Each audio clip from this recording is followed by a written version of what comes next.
ఇప్పుడు సమయం చాలా అయింది. ఈరోజు జాయింట్ యాక్షన్ కమిటీ ఆధ్వర్యంలో ఈ నిరసనకు వచ్చిన ప్రతి ఒక్కరికి ధన్యవాదాలు. దాంతోపాటు ఏముందంటే ఇప్పుడు మేము ముఖ్యంగా ఆలోచించాల్సిన విషయం అంటే ఇప్పుడు మనకి ఈ పరిస్థితి ఎందుకు వచ్చిందంటే నరేంద్ర మోడీ గారు ఎప్పుడైతే ప్రధాని అయినారో అప్పటి నుంచి మనకు ఈ భారతదేశంలో ఆర్థిక వ్యవస్థ పడిపోయింది. దాంతోపాటు ఏం జరుగుతుంది ప్రతి ఒక్కరికి తెలుసు. దాన్ని మనం ప్రతి ఒక్కరూ ఆలోచన చేయాలి, గడపాలి జీవితం. అటువంటిది మన మీద గ్యాస్ రేటు పెంచా, దాంతోపాటు ప్రతి ఒక్క వస్తువు చూస్తారున్నారు మీరు.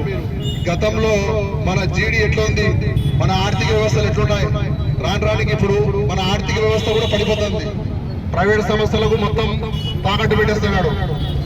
దీనికి ఈరోజు ముఖ్య ఉద్దేశం జాయింట్ యాక్షన్ కమిటీ ద్వారా ఏం మాట్లాడుకున్నామంటే వక్ఫ్ బోర్డు స్థలాలు ఇవి ఓన్లీ ముస్లింస్లవి. అప్పుడు కాలంలో పెద్దవాళ్ళు మనకు మా స్థలము పేదవాళ్ళు అని చెప్పి దీనికి డెవలప్ చేసుకునే కోసము దాన్ని వచ్చిన డబ్బును పేదవాళ్ళు, అనాథలు, మద్రసాలు, దర్గాలు దీనిలో డెవలప్ చేసుకోవాలని చెప్పి అప్పుడు పెద్దవాళ్ళు ఇచ్చారు.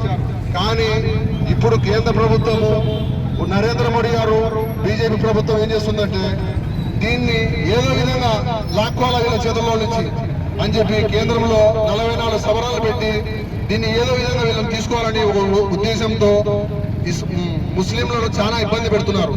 నరేంద్ర మోడీ గారు మేము ఈ నుంచి చెప్తున్నాము, దయచేసి ఈ బీజేపీ పార్టీ వాళ్ళు కూడా దీన్ని ఎటువంటి పరిస్థితుల్లో బిల్లును మేము వ్యతిరేకిస్తున్నాము.